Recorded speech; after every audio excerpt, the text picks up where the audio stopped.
Hello, friends. Does this sound familiar? You read about a stock in news, and as you see it's making new highs regularly, fearing of missing out on the opportunity, you buy the stock.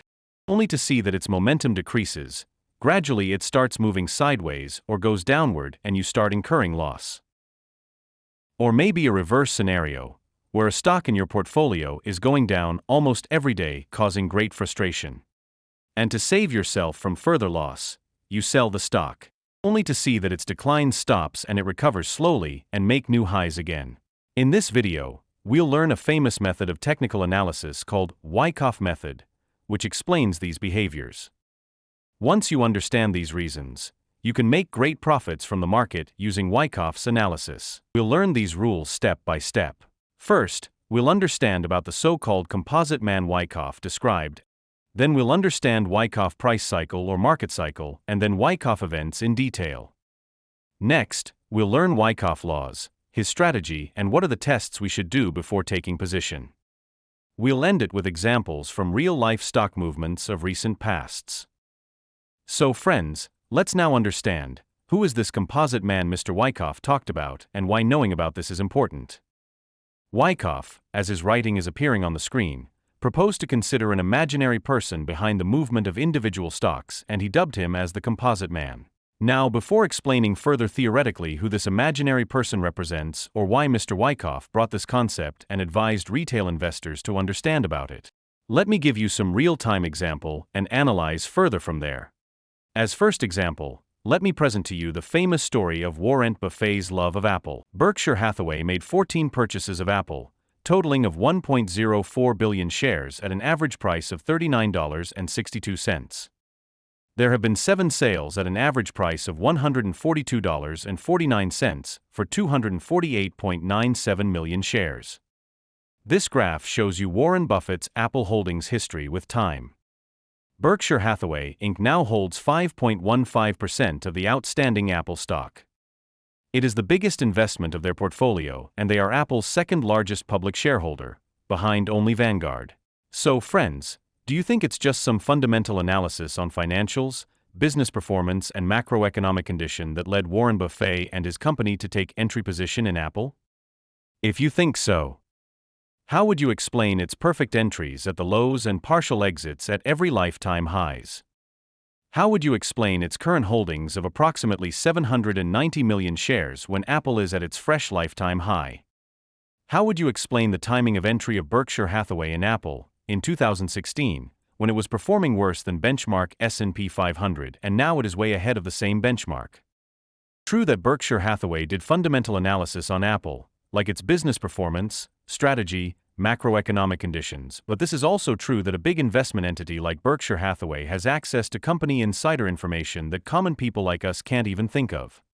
So their decisions of entry and exit are more data and insight driven than some mere fundamental analysis.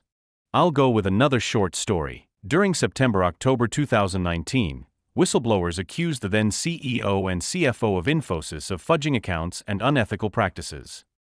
Brokerages swung into action and predicted dire consequences for the stock. Nandan Nilekani, the distinguished and billionaire chairman of INFOSYS, tried to do some damage control and douse the fires. He assured that the allegations would be probed to the fullest extent and that both the CEO and the CFO have been recused to ensure independence. However, the stock tanked more than 16% and more than 50,000 crore INR wealth was wiped out in a day. Indian ace investor Rakesh Jhunjhunwala expressed his support for the company and its leadership. He publicly questioned the legitimacy of the complaints and suggested they might have been driven by manipulative intentions. Jhunjhunwala believed that the market reaction was overly negative and saw this as an opportunity to invest in INFOSYS shares. The rest is history, and INFOSYS beat Nifty benchmark by more than 8,000 basis points within 2.5 years. Friends, hopefully you have understood by now what I'm trying to mean by these two examples.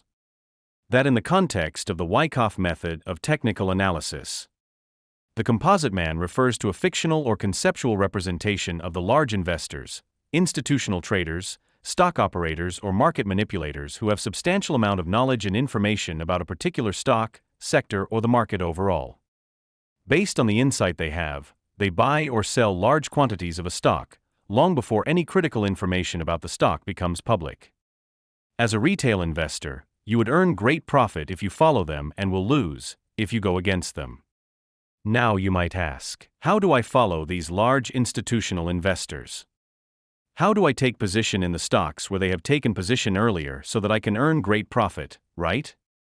To answer your question, we would go to the next part and understand Wyckoff price cycle and Wyckoff events and phases.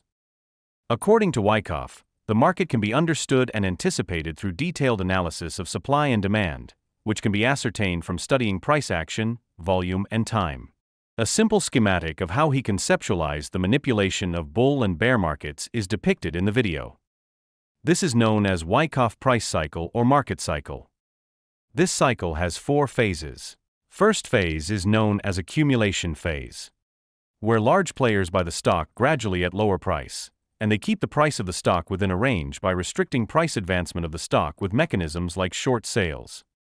In this phase, the stock either stays in the oversold zone or goes sideways and moves within a certain price range. Second phase, markup. Here the demand of the stock goes up than supply. The stock breaks the price range it was moving within during last few days, weeks, or months. The stock advances very fast and makes higher highs every day or in a very short interval. In cases it makes fresh lifetime highs several times. Third phase is distribution phase. In this phase, large players start unloading the shares while there's frenzy about the stock in market. Retail investors, reading news or knowing from peers, get to know about the sharp rise of the stock, and they flock together to buy the stock so that they don't miss the opportunity of the stock price advancement. Using this interest of retail investors, the large players start selling some of their shares at high price gradually. Fourth phase, markdown. In this phase, large players start unloading their holding at fast pace. There's huge supply but lesser demand. Now the price start falling sharply and there's panic all around in the market. We'll study these 4 phases in more detail. Let's start with the first phase, accumulation. Here, after a downtrend, substantial buying begins to provide some support. Volume increases and price spread widens, signaling that the down move may be approaching its end. This step is known as PS, preliminary support. Post-PS, the stock again falls heavily and the selling reaches its climax stage as all the panicky selling is by retail investors are absorbed by the large investors. Price usually reaches very low and volume reaches very high, indicating that all the volumes are absorbed by large players. This phase is known as SC or selling climax. Remember the example I gave you in the initial phase about INFOSYS and Rakesh Jhunjhunwala? Next, when the intense selling pressure diminishes, supply reduces to a great extent and buyers enter in the stock. Also, short covering starts and these actions push the stock to higher price from its low point. This is known as AR or automatic rally. Next phase is ST or secondary test. Here price reaches the area of SC and bounces up and goes up to the level of AR and retraces back. Price and volume spread diminishes significantly. One point we must learn here, that in the accumulation phase, the lower range of price in SC is known as the support zone of a stock and the upper region of the AR is known as the resistance zone. The middle zone is called TR or trading range, and in the accumulation zone the stock moves sideways in this trading range only. It is common to have multiple ST or secondary test in the accumulation phase in a trading range. In the accumulation phase, whenever price goes near or below support zone, it bounces back to the trading range and this incident is known as spring. Large operators always test the market for supply throughout a trading range using STs and springs at key points during an attempt to push price. If there is considerable supply available, then the stock is not ready to be marked up. A spring is often followed by one or more tests. A successful test typically makes a higher low on lesser volume. Post-successful tests, when the large players understand that supply is exhausted, they show intent of pushing the stocks above the trading range. This is known as SOS or sign of strength. Here volume again start to increase. During SOS, there will be some pullbacks, initially near to the support zone and in later phase near to resistance zone. These are known as LPS or last point of support. Though the name suggests last, on some charts, there may be more than one LPS. Post-SOS, owing to both short-term profit-taking and test by large players for additional supply around the area of resistance, some further pullback is observed. This is known as BU or backup. A backup is a common phenomenon before a price markup and can take on a variety of forms, including a simple pullback or a new trading range at a higher level.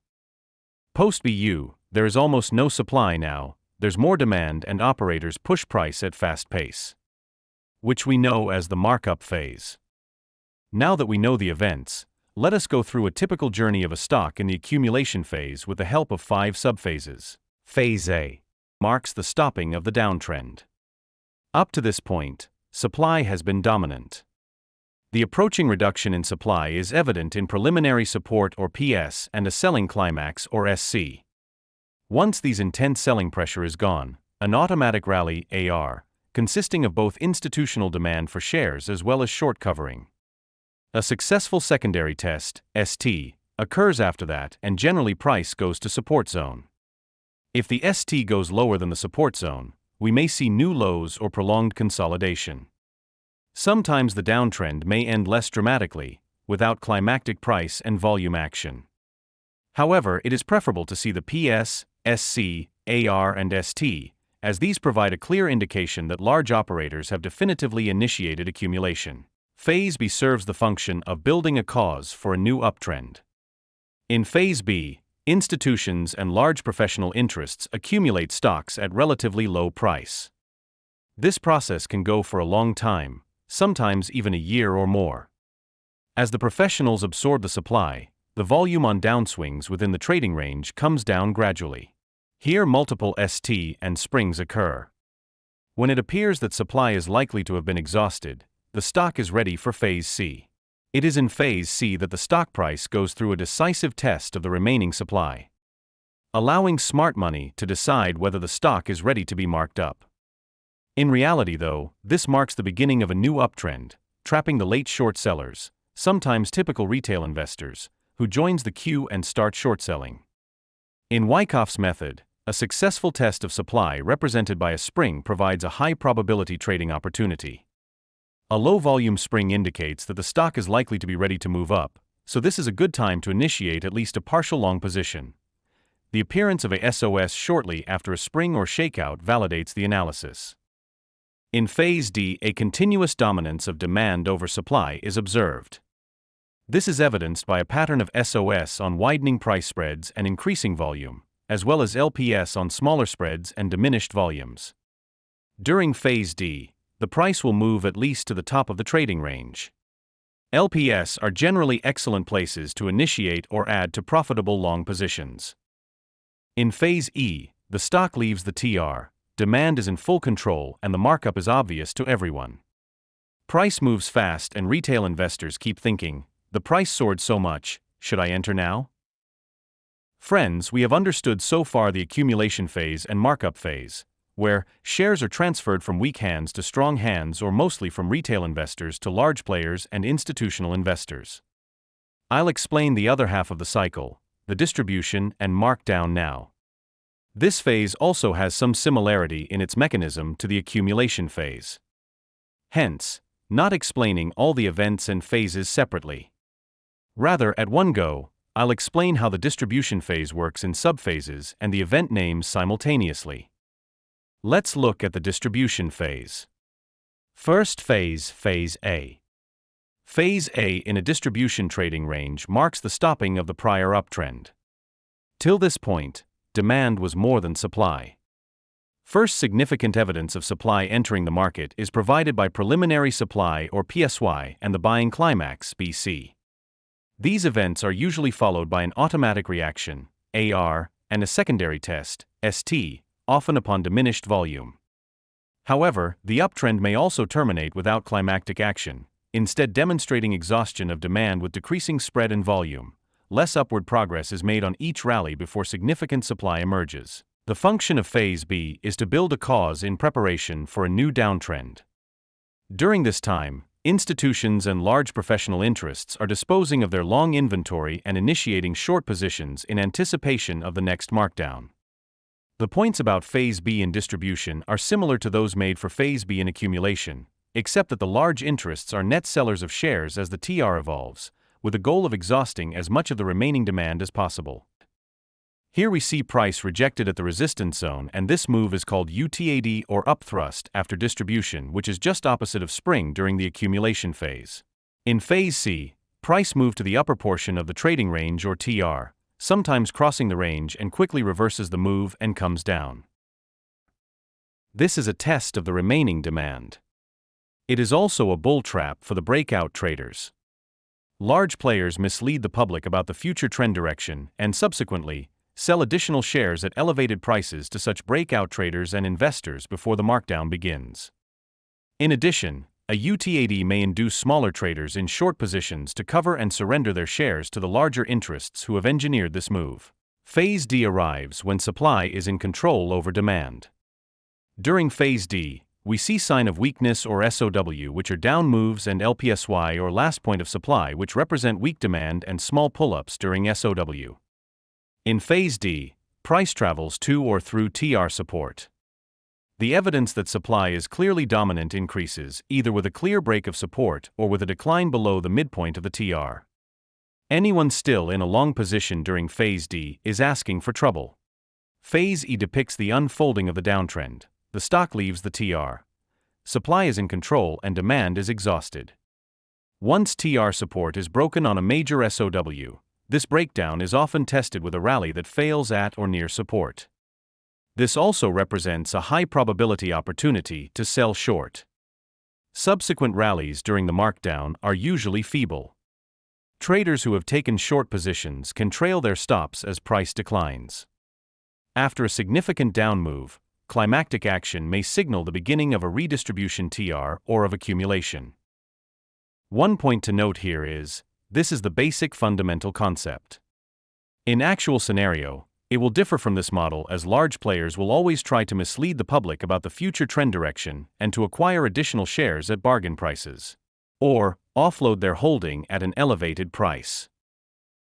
However, if you understand this concept and practice it, you'll be able to understand the motive of large players in most cases, as the basic principles are always same. Please note that in reality a stock movement will not be so simple or just one cycle. It will go through multiple rounds of cycles of accumulation and reaccumulations. There could be one or more markup event before it reaches for distribution. Then there will be one more markdowns and multiple redistributions, followed by more markdowns before it goes to accumulation phase again. With this chapter, we're through the most critical concepts. Now we'll go to the third part of our analysis. Here I'll explain Wyckoff's 3 laws. These are very simple, and we have already covered these in our previous analysis. The first law states that, when demand is greater than supply, prices rise, and when supply is greater than demand, prices fall. One can study the balance between supply and demand by comparing price and volume bars, as well as rallies and reactions over time. This is a very simple law and can be analyzed using the bar charts or candle charts using price and volume movements and the analysis I have presented you so far. The second law states that the magnitude of an effect in the market is determined by the magnitude of its cause. Essentially, the amount of preparation or cause within a trading range will determine the extent of the subsequent price move or effect when the price breaks out of the range. This means if a cause is big or an accumulation or distribution phase is longer, then the effect or the price movement will also be big, thus respective markup or markdown phase will also be longer. The third law states that the relative effort, as seen in volume, compared to the result, seen in price action, can indicate the likely future direction of an stock's price. Here, the cause is the volume or trading activity and effect is the price action. Simply put, if there's very high trading activity or big volumes and little price movement, supply and demand is in balance or reversal in trend may be imminent. And if very huge effect or price movement with little cause or volume, then it is a false move. Now, I'll present the final part of the Wyckoff analysis. His strategy or approach to the market and quick test of accumulation and distribution. Here are his 5 steps to approach the market. 1. Determine the present position and probable future trend of the market. Check is the market consolidating means going sideways or trending means going up or downward. Check if your analysis of market structure, supply and demand indicate the likely direction in the near future. These assessments should help you decide whether to be in the market at all, and if so, whether to take long or short positions. 2. Select stocks in harmony with the trend. In an uptrend, select stocks that are stronger than the market. For instance, look for stocks that gives better return than benchmark indices when market rallies upwards and decreases lesser than the same index when market goes down.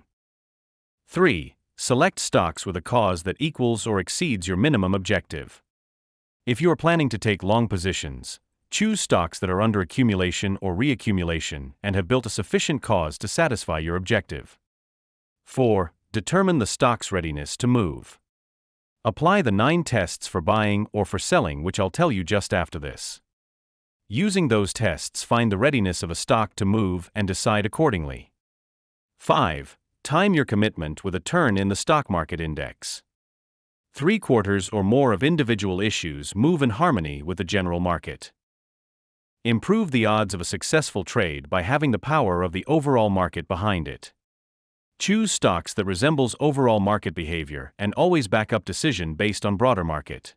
Now that we've seen the approaches advised by Wyckoff, let us look at the 9 tests for buying and selling. First, the test or checklist for buying tests in the accumulation range. 1. Downside price objective accomplished, selling climax reached. 2. Preliminary support, selling climax, secondary test are evident. 3. Activity bullish. Check if volume increases on rallies and diminishes during reactions. 4. Check if downtrend line is broken. 5. Higher lows. 6. Higher highs. 7. Stock stronger than the market. Check if stock is more responsive on rallies and more resistant to reactions than the market index. 8. Base forming in horizontal price line. 9. Estimated upside profit potential is at least 3 times the loss if the initial stop loss were hit. Let's see the selling checklist or test. 1. Upside objective accomplished. 2. Activity is bearish. Volume decreases on rallies and increases on reactions. 3. Preliminary supply, buying climax reached. 4. Stock weaker than the market, or it is more responsive than the market on reactions and sluggish on rallies. 5. Upward stride broken. 6. Lower highs. 7. Lower lows. 8. Crown forming or lateral movement. 9. Estimated downside profit potential is at least 3 times the risk for if the initial stop order were hit. With this, we covered all key learning of the Wyckoff analysis. Now we'll see some real-life examples and finish the session with it. Since our last example was INFOSYS, let us continue with INFOSYS only. We'll see some other examples as well after this. This is a weekly chart of INFOSYS from 2016 June. Friends, first, observe the downtrend. Post some primary support or PS, it reaches to selling climax or SC. Post SC, observe the automatic rally or AR. Now, notice the TR or trading range and check the support and resistance zone. Observe the springs, whenever it came down to the support zone. Also, notice the secondary tests or SDS throughout. Now, notice the SOS or sign of strength and then the LPS or last point of supports. Note the BU or backups occurring once the stock is leaving the resistance zone. And then, mark up and price rise to next level. One small reaccumulation zone, and then mark up again. Just as discussed in the video. Here, one exercise for you. Can you check the buying tests yourself and see how many of those, if not all, are passed here? Next, I'll show another popular stock, Amazon. This is from May 2020, and it is also a weekly chart. First, observe the uptrend. Post some preliminary supply or PSY, it reaches to buying climax or BC. Observe the automatic reaction or AR. Now, notice the TR or trading range and check the support and resistance zone. Observe the UTAD or up thrust after distribution, whenever it went up to the resistance zone. Also, notice the secondary tests or ST throughout. Now, notice the SOW or sign of weakness and then the LPSY or last point of supply. And then, markdown and price falls to next level. Note the redistribution again from May to July, followed by a false move upward, confirmed by the small volumes, followed by another markdown in November, and price goes further down. So friends, hopefully you've understood how Wyckoff cycles work in real life. I'll show a final example. In this example, we see the entire cycle in one chart. I won't elaborate all the steps here, as by now I'm sure you know all the steps. This is the chart of Meta from September 2022 till now. And it is also a weekly chart. Friends, observe the distribution phase, markdown, redistribution, another markdown, then accumulation phase, and then markup and a big rally. Then reaccumulation, again markup. It reaches to another phase at present where it is consolidating again. But whether it is the phase of accumulation or distribution, only further moves will reveal it. Curious to know your analysis on its future. You may share with me in the comments section. So friends, with this, I've come to the end of the video. Hopefully it was of some value to you and you can leverage this knowledge in your investment journey. Please like, share and subscribe to my channel if you like this video. Happy investing!